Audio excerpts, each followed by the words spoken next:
الأنبياء والمرسلين أما بعد فأعوذ بالله من الشيطان الرجيم بسم الله الرحمن الرحيم لقد من الله على المؤمنين إذ بعث فيهم رسولا صدق الله العلي العظيم۔ عزیزان ذی وقار، حیات طیبہ کے گلشن سے گلوں کے چننے کا سلسلہ جاری و ساری ہے۔ اس گلشن کی سیر میں اب تک ہم سفر ہجرت کے حوالے سے آخری جو ہماری 2 مجالس ہوئیں ان میں ہم نے سفر ہجرت کے حوالے سے گلوں کو چننے کی سعادت حاصل کی تھی، اور ام معبد رضی اللہ تعالی عنہا کے جو اللہ تعالیٰ نے انہیں نوازنے کا جو اہتمام کیا تھا، ہم نے کل کی جو ہماری محفل تھی، مجلس تھی، اس پر اختتام ہوا تھا۔ رسول اللہ صلی اللہ علیہ وآلہ وبارک وسلم آپ کا یہ سفر جاری۔ پیر کرم شاہ الازہری رحمہ اللہ نے یہاں ایک اور واقعہ نقل کیا، جس کا میں خلاصہ آپ کے سامنے رکھوں گا۔ رسول اللہ صلی اللہ علیہ وآلہ وبارک وسلم نے ابراہیم نے عبد الرحمن سے پوچھا، یہ واقعہ پورا نقل کرتے ہیں کہ آپ کے والد نے آپ کو کیا واقعہ بتایا تھا؟ ابن سعد نے کہا کہ میرے والد سعد نے مجھے بتایا کہ رسول اللہ صلی اللہ علیہ وسلم حضرت سیدنا ابو بکر صدیق رضی اللہ تعالیٰ عنہ کی معیت میں ان کے پاس آئے۔ وہ بیان کرتے ہیں کہ حضرت صدیق اکبر رضی اللہ عنہ کی ایک بیٹی جو تھی، وہ رضاعت کے لیے ہم اپنے پاس لے آئے تھے۔ اب اللہ کے رسول صلی اللہ علیہ وسلم نے ہمیں بتایا کہ مدینہ طیبہ کی طرف ہم جانا چاہتے ہیں، تو سعد نے عرض کی ھذا الغامر من رکوبہ، آپ رکوبہ سے غامر کے راستے سے تشریف لے جائیے، لیکن وہاں ایک مسئلہ ہے۔ اس راستے میں یعنی مکہ معظمہ سے مدینہ طیبہ کا جو راستہ ہے، وہ راستہ حضرت سعد نے بتایا، اور ساتھ میں یہ بھی عرض کی کہ وہاں بنی اسلم قبیلے کے 2 چور رہتے ہیں اس راستے میں۔ یہ راستہ تو ٹھیک ہے، لیکن یہاں 2 چور رہتے ہیں جنہیں مہانان کہا جاتا ہے۔ اگر رسول اللہ علیہ السلام کی مرضی ہو تو ہم ان کے پاس سے آپ کو لے چلیں گے۔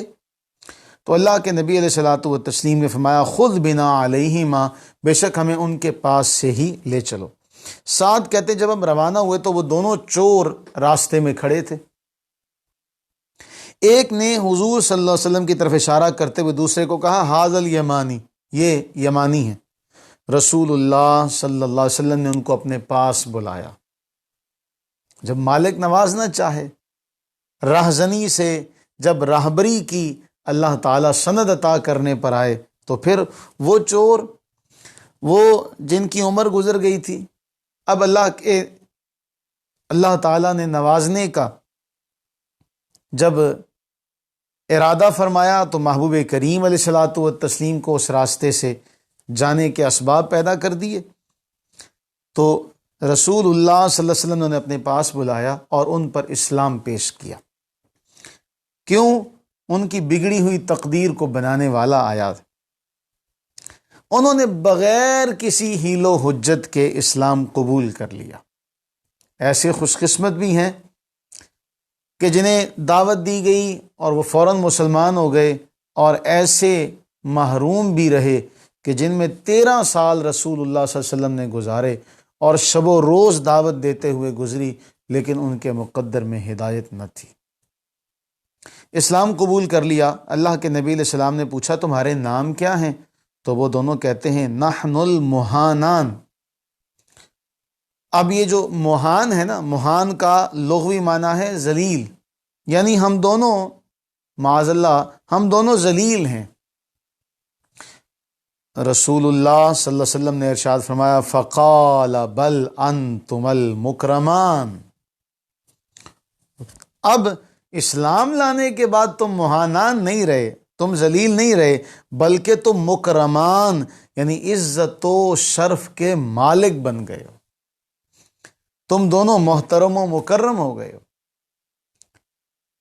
یہ رسول اللہ صلی اللہ علیہ وسلم کی شفقت اور آپ صلی اللہ علیہ وسلم کا انداز، ہمیں یہ بات یاد رکھنی چاہیے کہ مالک جب نوازنے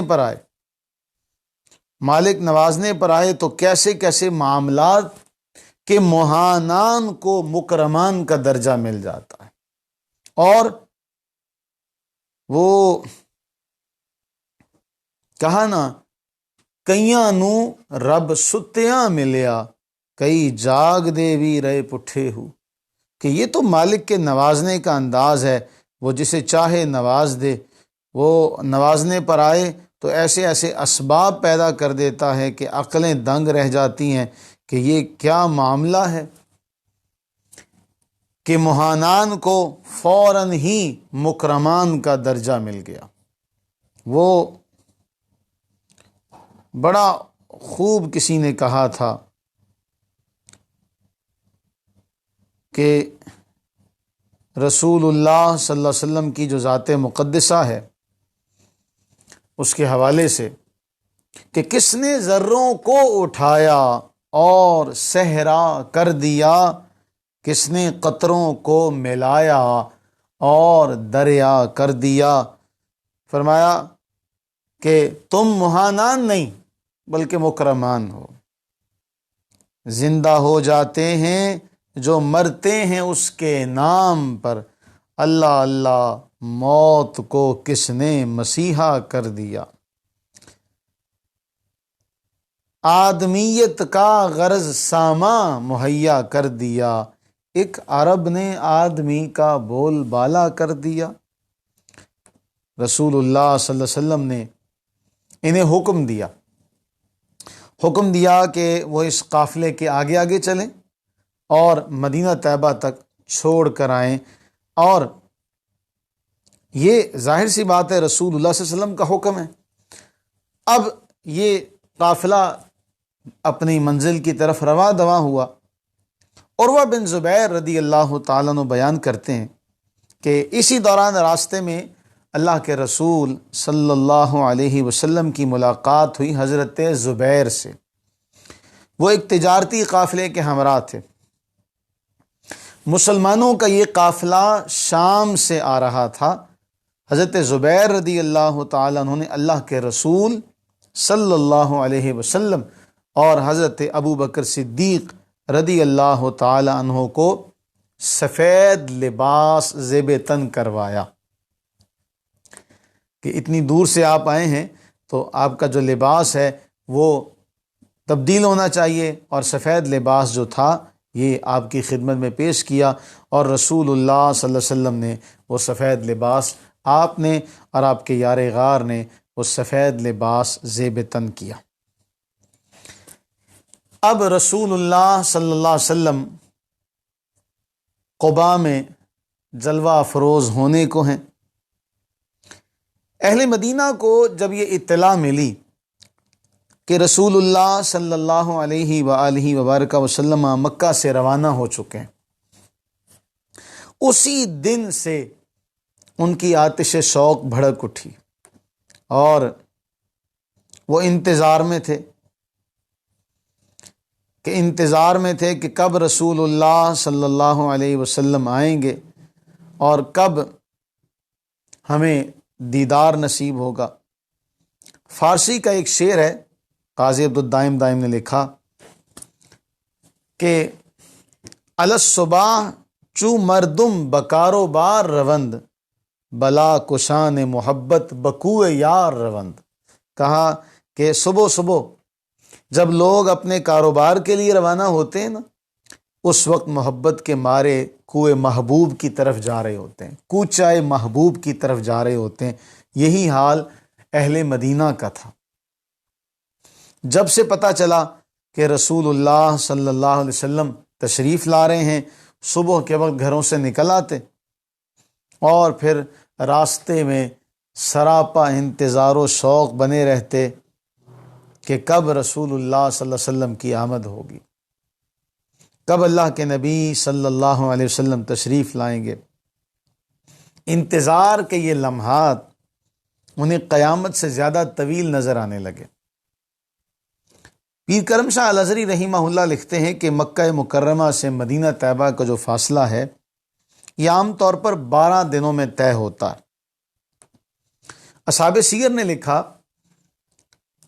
کہ 27 صفر 13 سن نبوت ہے جب آپ نے یہاں سے مکہ معظمہ سے نکلنے کا ارادہ کیا۔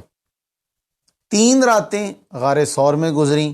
یکم ربیع الاول سے آپ نے ہجرت کا سفر شروع کیا، اور 2 روایتیں ہیں کہ مدینہ طیبہ جب آپ پہنچے تو پہلا جو پڑاؤ ہے آپ کا وادی قبا، جہاں مسجد قبا بنائی گئی، اس وادی میں ہوا تھا۔ تو یہاں 2 روایت ہمیں ملتی ہیں۔ ایک روایت تو یہ ہے کہ جب آپ یہاں پہنچے تو اس وقت جو تاریخ تھی، وہ جو دن تھا وہ تھا 12 ربیع الاول کا، اور ایک روایت یہ ہے کہ 8 ربیع الاول کو آپ وادی قبا میں پہنچے تھے، جو بستی ہے قبا کی۔ اب پیر کرم شاہ الازہری رحمہ اللہ لکھتے ہیں کہ وہ لوگ روزانہ آتے، اجتماع کی شکل میں آتے، آقا کریم صلی اللہ علیہ وسلم کے استقبال کے لیے میدان میں جمع ہو جاتے، سورج کے ڈھلنے تک انتظار کرتے۔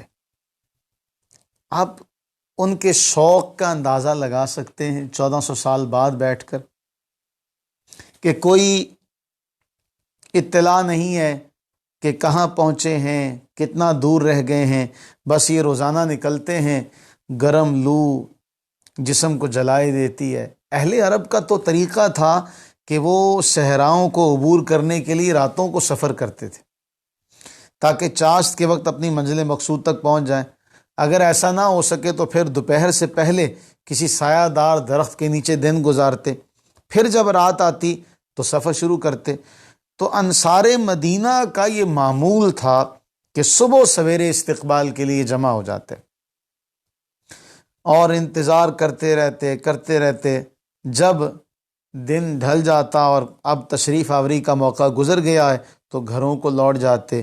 انتظار میں دن گزرتے جا رہے تھے، سراپا شوق بن کر وہ استقبال کے لیے کھڑے رہتے۔ اسی انتظار کی کیفیت میں روزانہ شام کو مجبوراً واپس آنا پڑتا۔ پھر ایک دن ایسا آیا کہ جب وہ آقا کریم رؤوف الرحیم سرور عالم صلی اللہ علیہ وآلہ وبارک وسلم کی آمد کے انتظار میں بیٹھے تھے۔ عروہ بن زبیر بیان کرتے ہیں کہ جب تھک ہار کر ابھی امید کا دامن ٹوٹا ہی چاہتا تھا کہ آج بھی تشریف نہیں لائیں گے، ایک یہودی یہ آواز دیتا ہے۔ جب اس کی نگاہ پڑتی ہے وہ بے اختیار پکار اٹھتا ہے، اے عرب کے لوگوں، تمہارے یہ بزرگ سردار آ گئے جن کا تمہیں انتظار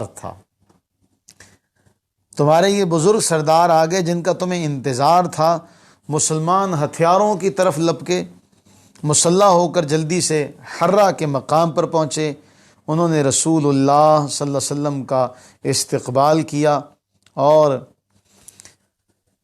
اصحاب سیر نے لکھا کہ یہ جو استقبال کرنے والے تھے، ان کی جو کیفیت تھی، حرہ کے مقام پر فرط عقیدت سے قبا والے بنو عمر بن عوف میں نعرہ تکبیر و تحسین لگا رہے تھے۔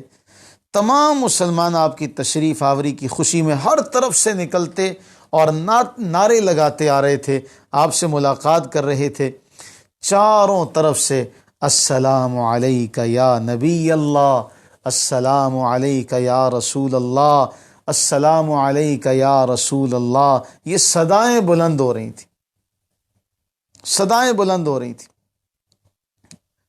اور آج کوئی اندازہ لگائے اس بات کا، کوئی سوچے اس بات کو کہ وہ کیا مقام و مرتبہ ہوگا۔ اور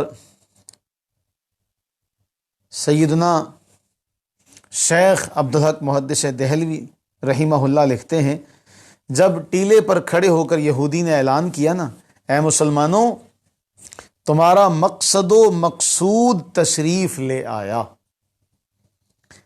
مسلمانوں میں مسرت و شادمانی کی ایک لہر دوڑ گئی، اپنے ہتھیاروں کو لیے سرور کائنات صلی اللہ علیہ وسلم کے استقبال کے لیے بھاگے چلے آ رہے تھے۔ حرہ کے میدان میں ملاقات کا شرف نصیب ہوا، ایک دوسرے کو مبارکبادیں دے رہے تھے، طرح طرح سے خوشیوں کا اظہار کر رہے تھے، جوان اور بچے، عورتیں اور مرد، چھوٹے اور بڑے، سب یہی نعرہ لگا رہے تھے، جاء رسول اللہ، جاء نبی اللہ، اللہ کے رسول تشریف لے آئے، اللہ کے نبی تشریف لے آئے۔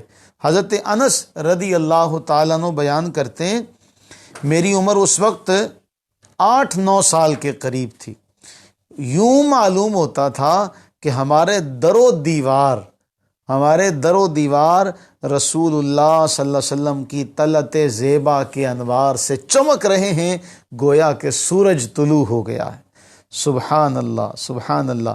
اب یہاں پر ایک اور معاملہ ہوا، چونکہ اہل مدینہ نے صرف غائبانہ طور پہ سنا ہوا تھا رسول اللہ صلی اللہ علیہ وسلم کے حوالے سے، حضرت سیدنا صدیق اکبر رضی اللہ تعالیٰ عنہ نے یہ بات جان لی، اپنی فراست سے بھانپ لیا اس بات کو، تو حضرت صدیق اکبر رضی اللہ تعالیٰ عنہ نے اپنی چادر تان کر سایہ کر دیا، سب کو معلوم ہو جائے کہ مخدوم کون ہے، خادم کون ہے، آقا کون ہے اور غلام کون ہے۔ حضرت سیدنا صدیق اکبر رضی اللہ تعالی عنہ چادر لیے، چادر تان کے کھڑے ہیں۔ جس بستی میں آقا کریم صلی اللہ علیہ وسلم جلوہ افروز ہوئے اس کا نام قباء تھا۔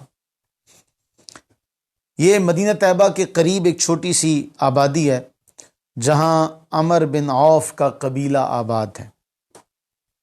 یہی وہ خوشبخت لوگ تھے جن کو اللہ تعالیٰ کی راہ میں ہجرت کر کے آنے والے مسلمانوں کی میزبانی کا شرف نصیب ہوا تھا۔ یہی وہ بلند اقبال قبیلہ ہے جسے رحمت للعالمین صلی اللہ علیہ وسلم نے سفر ہجرت کی طویل اور پرخطر مسافت کے طے کرنے کے بعد استراحت کے لیے، آرام کے لیے منتخب فرمایا تھا۔ پل بھر میں 500 کے قریب جانثار انصار کا ہجوم اکٹھا ہو گیا۔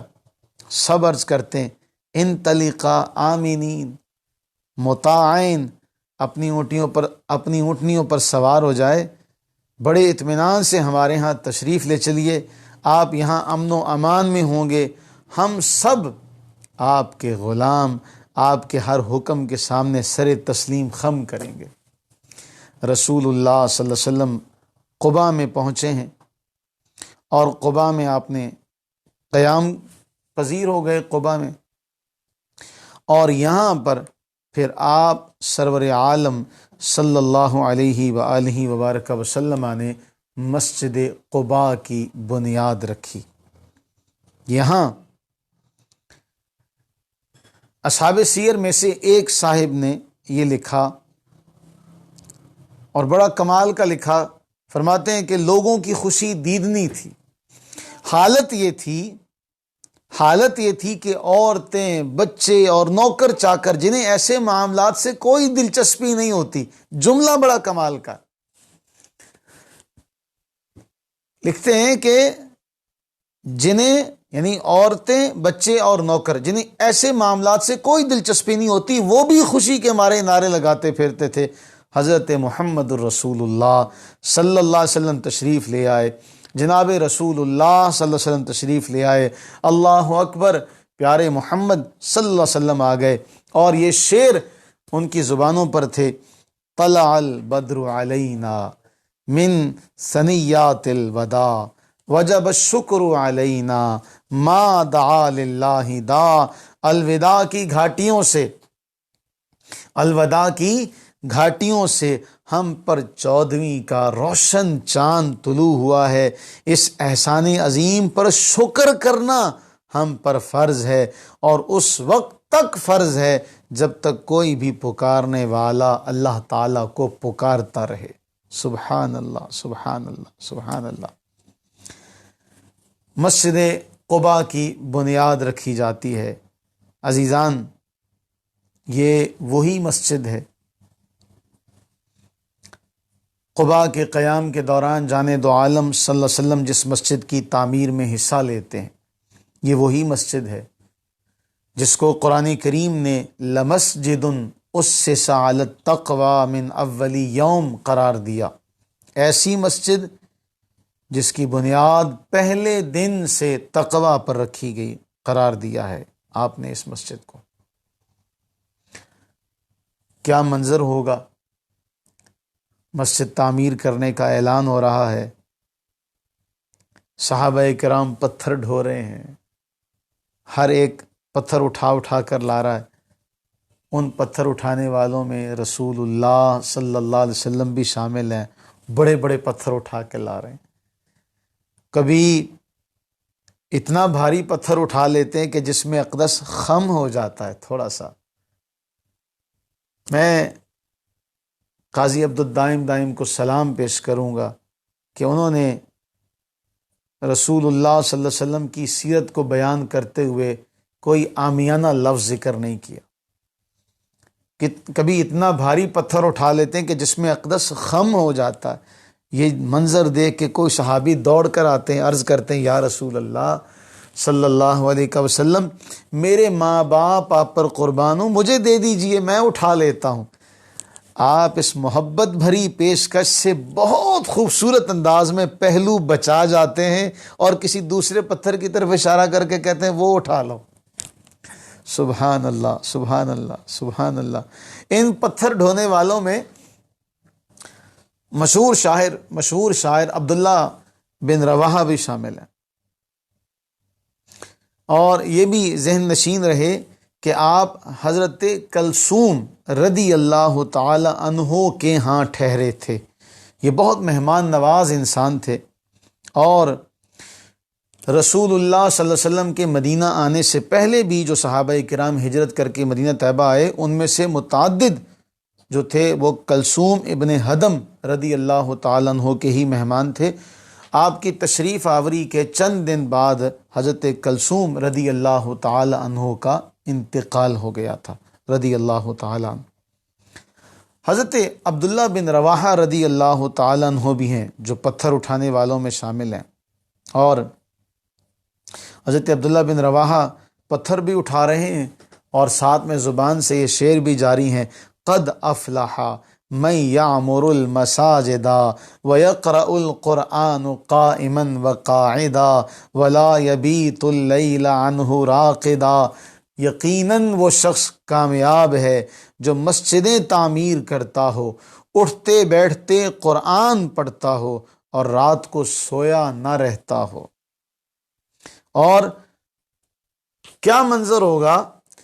قاضی عبد الدائم دائم نے لکھا کہ عبداللہ بن رواحہ یہ شعر پڑھ رہے ہیں۔ اب آپ چشم تصور میں اپنے ذہن کو وہاں لے جائیے کہ قباء کا منظر ہے، قباء کی وادی ہے، اور پتھر اٹھائے جا رہے ہیں اور عبداللہ شعر پڑھ رہے ہیں: قد افلح من یعمر المساجد ویقرأ القرآن قائما وقاعدا ولا یبیت اللیل عنہ راقدا۔ حضرت عبداللہ یہ شعر پڑھ رہے ہیں اور آپ کے ساتھ آواز میں آواز ملاتے ہوئے رسول اللہ بھی شعر پڑھ رہے ہیں، باقی صحابہ بھی یہ شعر پڑھ رہے ہیں۔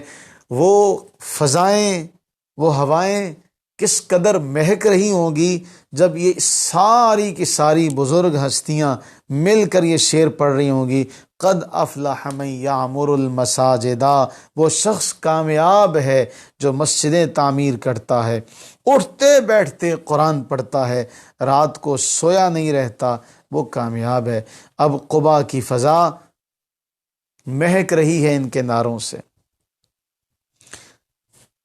وادی قبا میں آپ کا جو قیام ہوا اور یہاں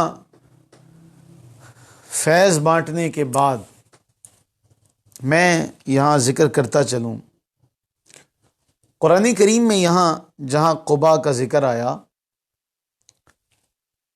وہاں یہ بھی ذکر ہوا کہ یہاں کچھ لوگ ہیں قبا والے، فیہ رجال یحبون ان یتطہروا، یہ وہ لوگ ہیں جو طہارت سے بڑا پیار کرتے ہیں،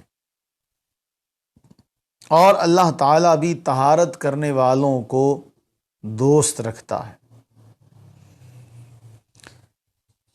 رسول اللہ صلی اللہ علیہ وسلم نے ان سے پوچھا کہ تم کیا کرتے ہو کہ اللہ تعالیٰ تمہاری طہارت کا ذکر قرآن میں بیان کرتا ہے؟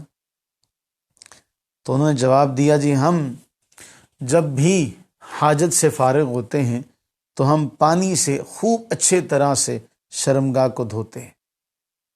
آپ اس بات سے اندازہ لگائیے کہ اللہ تعالیٰ نے جب یہ قرآن میں ہی بیان کر دیا، جب مالک نے قرآن کریم میں اس بات کو ذکر کر دیا کہ اس مسجد میں کچھ لوگ ہیں جو طہارت سے محبت کرتے ہیں اور اللہ تعالیٰ ایسے لوگوں سے محبت کرتا ہے، اب اس کے بعد ایک ایمان والے کے لیے اس سے بڑی اور خوشی کی کوئی خبر نہیں ہو سکتی کہ اللہ تعالیٰ نے محبوب کریم علیہ السلام سے فرمایا کہ فیہ رجال، اس میں کچھ لوگ ہیں جو طہارت سے بڑی محبت کرتے ہیں، واللہ یحب المطہرین، اور اللہ تعالیٰ جو طہارت کا اہتمام کرتے ہیں اللہ انہیں اپنا دوست رکھتا ہے، اللہ انہیں اپنا محبوب رکھتا ہے۔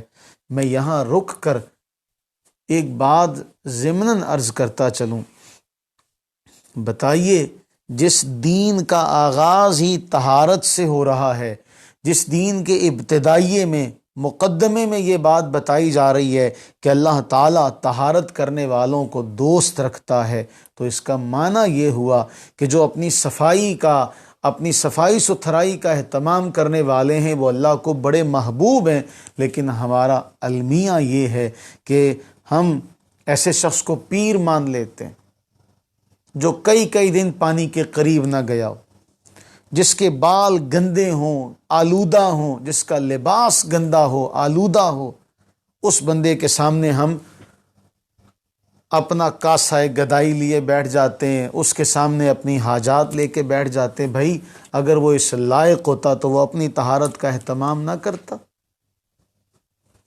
جو اپنی ہی طہارت کا اہتمام نہ کر سکا، جس نے اپنے ہی بالوں کو کئی مہینوں سے نہیں دھویا، وہ آپ کی نگاہ میں اللہ کا محبوب اور مقرب ہو سکتا ہے؟ تو پھر جو دین کا حکم ہے الطہور شطر الایمان، پھر وہ جو ہم بچپن سے سنتے آئے ہیں کہ طہارت نصف ایمان ہے، طہارت نصف ایمان ہے، وہ کیا ہے؟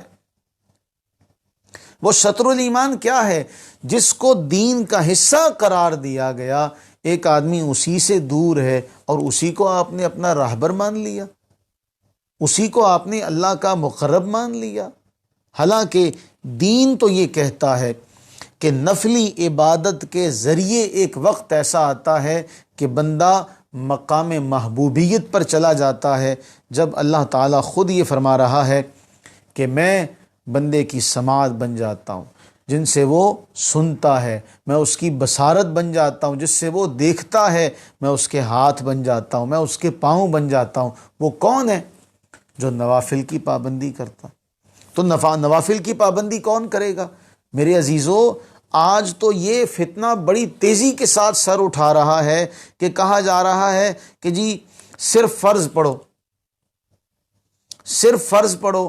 ہمیں تو کسی اور کی اس کے علاوہ ضرورت ہی نہیں ہے، بھائی صرف فرض پڑھے جائیں اور پھر سب کچھ چھوڑ دیا جائے، صرف فرض پڑھے جائیں۔ اس بات کو رواج دیا جا رہا ہے۔ ہمارے بزرگوں نے جو محنت کی تھی، ہمارے بزرگوں نے جو ماحول دیا تھا کہ بھئی نوافل کا اہتمام کیا جائے، نوافل کا اہتمام کیا جائے، تو آج بجائے اس کے کہ نوافل کا اہتمام کیا جائے، اور اس کے لیے ہمارے بزرگوں نے بڑا آسن ایک ہمیں طریقہ کار دیا تھا کہ ہمیں کیا سبق دیا گیا۔ ہاں اب یہ ہمارے معاشرے کے اندر لوگوں کی غلطی ہے کہ وہ اس کو لازم سمجھ لیں، لیکن جو ہمارے بزرگوں کے پیش نظر جو بات تھی کہ ہم ہر نماز کے ساتھ جس کے بعد نفل پڑھنے کی اجازت ہے، اس کے ساتھ 2 نفل ملا لیے جائیں، ظہر کے ساتھ 2 نفل، مغرب کے ساتھ 2 نفل، عشاء کے ساتھ 2 نفل۔ تو اس کا مطلب یہ نہیں تھا کہ آپ کہیں جی یہ لازمی ہے، اس کا تو مطلب یہ تھا کہ بھئی آپ کو کیا خبر کہ یہ وہ نوافل ہی تو ہیں، یہ نوافل ہی تو ہیں جو اس بات کا ذریعہ بنیں گے کہ آپ اللہ کا محبوب ہو جائیں، یہ نوافل ہی تو ہیں جو آپ کو اللہ کا قرب عطا کریں گے۔ اب ہماری بدقسمتی کہ ہمیں اللہ تعالیٰ نے ایسے لوگوں کا سامنا ہمیں کرنا پڑتا ہے جو اس پہ بڑا زور لگاتے ہیں کہ نہیں جی دن رات میں صرف فرض پڑھے جائیں، فرض کے علاوہ کچھ نہ کیا جائے۔ تو پھر میرے عزیز، پھر وہ جو مقام محبت ہے، مقام محبوبیت ہے، وہ کہاں سے ملے گا؟ وہ کہاں سے ملے گا؟ اس کو اگر حاصل کرنا چاہتے ہیں، اس مقام کو اگر آپ پانا چاہتے ہیں، تو پھر آپ کو لازمی نوافل کی پابندی کرنی پڑے گی، اس لیے کہ جب آپ نوافل کی پابندی کریں گے تو پھر ہی اللہ تعالیٰ اپنی نوازشیں کرتے ہوئے، اپنی عطاؤں کی بارشیں کرتے ہوئے وہ آپ کو مقام عطا کرے گا۔ کیوں؟ ہم میں سے اگر آپ یہ پوچھیں کسی بھی مسلمان سے کہ بھئی آپ اللہ کا دوست بننا چاہتے ہو یا نہیں چاہتے، آپ اللہ کا دوست بننا چاہتے ہیں یا نہیں چاہتے، تو اللہ کا اگر دوست کوئی بننا چاہتا ہے تو حدیث کے الفاظ ہیں، بخاری کی روایت ہے، وَمَا يَزَالُ عَبْدِي يَتَقَرَّبُ إِلَيَّ بِالنَّوَافِلِ، کہ بندہ قرب کے ذریعے، اگر قرب کا راستہ چاہتے ہو تو وہ قرب کا راستہ نوافل کے ذریعے ملتا ہے۔ تو نوافل کون پڑھے گا؟ جو فرض پڑھے گا۔ فرض کے بعد نفلی عبادت وہ کسی بھی صورت میں ہو، بھائی جو کر رہا ہے اس کو کرنے دو، کیوں نوجوان نسل کا بیڑا غرق کرنے کا تم نے ٹھیکہ لیا ہوا ہے؟ ما یزال عبدی یتقرب الی بالنوافل حتی احبہ، یہاں تک کہ میں اسے محبوب بنا لیتا ہوں، اور جب میں کسی سے محبت کرتا ہوں، فرمایا کنت سمعہ الذی یسمع بہ، میں اس کی سماعت بن جاتا ہوں جس سے وہ سنتا ہے، وبصرہ الذی یبصر بہ، میں اس کی بصارت بن جاتا ہوں جس سے وہ دیکھتا ہے، ویدہ التی یبطش بہا، میں اس کا ہاتھ بن جاتا ہوں جس سے وہ پکڑتا ہے، ورجلہ التی یمشی بہا، میں اس کا پاؤں بن جاتا ہوں جس سے وہ چلتا ہے۔ اللہ سے دعا مانگا کریں کہ باری تعالی ہمیں ان فتنوں سے محفوظ و مامون فرمائے جو پڑھے لکھے لوگوں کی صورت میں ہمارے سامنے آ رہے ہیں جی صرف فرض پڑھو، صرف فرض پڑھو، تو پھر یہ کیا ہے؟ محبوبیت کا راستہ تو ان نوافل کے ذریعے سے ملتا۔ بات بہت دور چلی گئی، ہم پھر اسی واپس جگہ پر آتے ہیں جہاں سے ہم بات کر رہے تھے کہ اللہ تعالیٰ نے قبا والوں کی تعریف بیان کی، اس لیے بیان کی کہ قبا والے طہارت کو بڑا محبوب رکھتے تھے۔ اسلام کی یہ پہلی مسجد قبا، اور اس کے بعد کا جو معاملہ ہے، رسول اللہ صلی اللہ علیہ وسلم نے جب یہ تعمیر کر لی تو آپ نے جو قبا میں قیام کیا تھا اس کے بارے میں اصحاب سیر نے یہ لکھا کہ تقریباً 14 دن آپ نے یہاں پر قیام کیا۔ اس کے بعد سے آپ اللہ کے حکم سے اونٹنی پر سوار ہوئے، حضرت سیدنا صدیق اکبر رضی اللہ تعالیٰ عنہ آپ کے پیچھے بیٹھے۔ اس سے پہلے آپ اپنے ننیال بنو نجار کو پیغام بھیج چکے تھے، وہ بھی تلواروں سے مسلح ہو چکے تھے، پہنچ چکے تھے۔ آپ مدینہ طیبہ کی طرف چل پڑے۔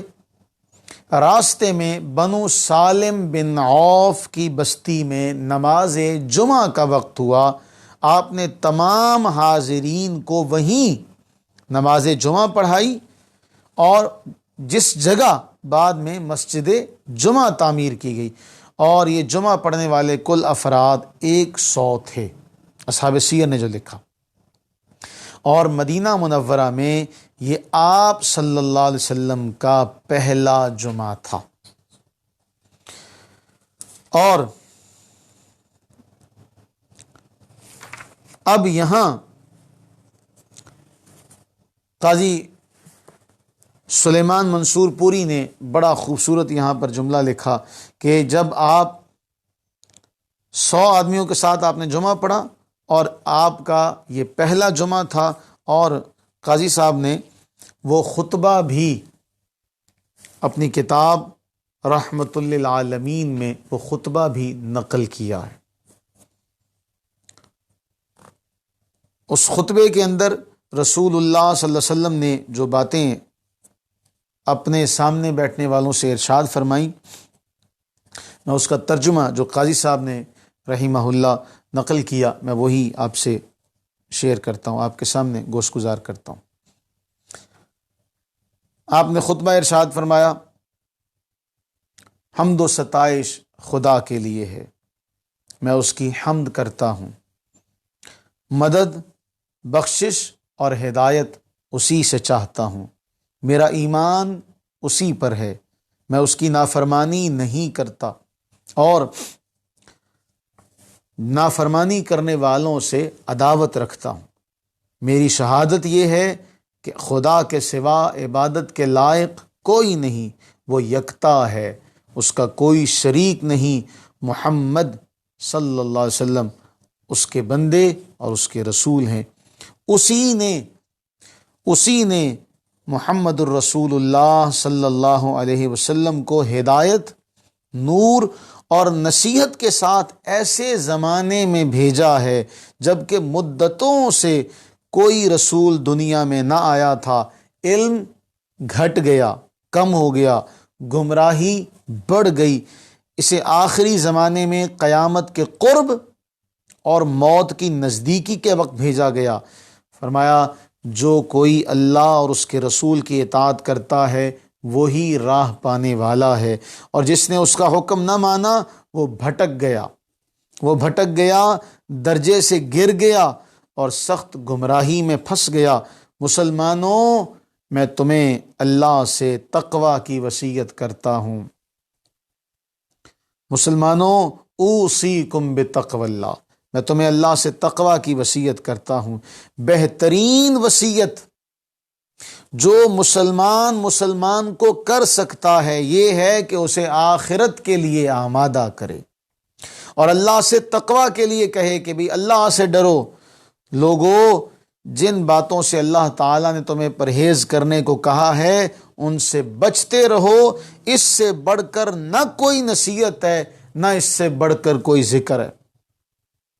اللہ نے جن باتوں سے بچنے کو کہا ہے ان سے بچتے رہو، نہ اس سے بڑھ کر کوئی نصیحت ہے، نہ اس سے بڑھ کر کوئی ذکر ہے۔ اور فرمایا یاد رکھو امور آخرت کے بارے اس شخص کے لیے جو خدا سے ڈر کر کام کرے، تقوی بہترین مددگار ہے۔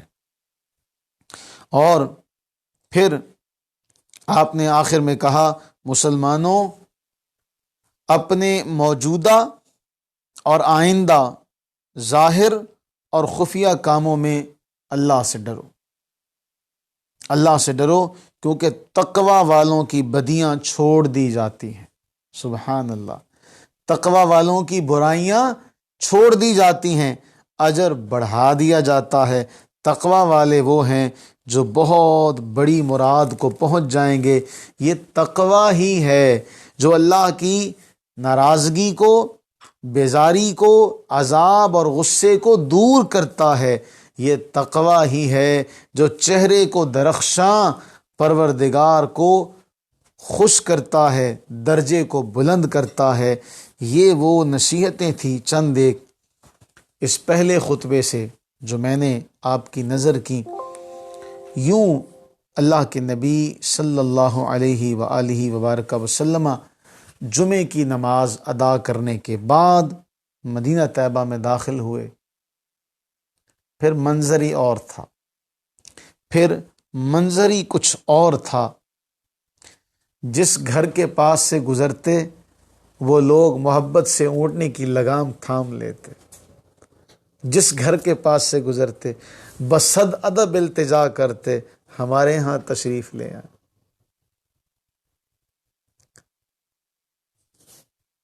ہماری تعداد بہت زیادہ ہے، اسلحہ بھی خوب ہے۔ یہ اسلحے کا ذکر کیوں ہو رہا ہے؟ تاکہ مکہ والوں کے بارے میں آپ بے فکر رہیں کہ اگر وہ حملہ بھی کر دیں گے تو ہمارے پاس ہتھیار ہے، سلامتی کا، حفاظت کا خاطر خواہ انتظام ہے۔ وہ کیا منظر ہوگا جب رسول اللہ صلی اللہ علیہ وسلم کی سواری جا رہی ہوگی اور ہر مکان والا، ہر گھر والا اونٹنے کی لگام پکڑ کے عرض کرتا ہوگا، کدی آؤ غریباں دے محلے یا رسول اللہ، کدی آؤ غریباں دے محلے یا رسول اللہ۔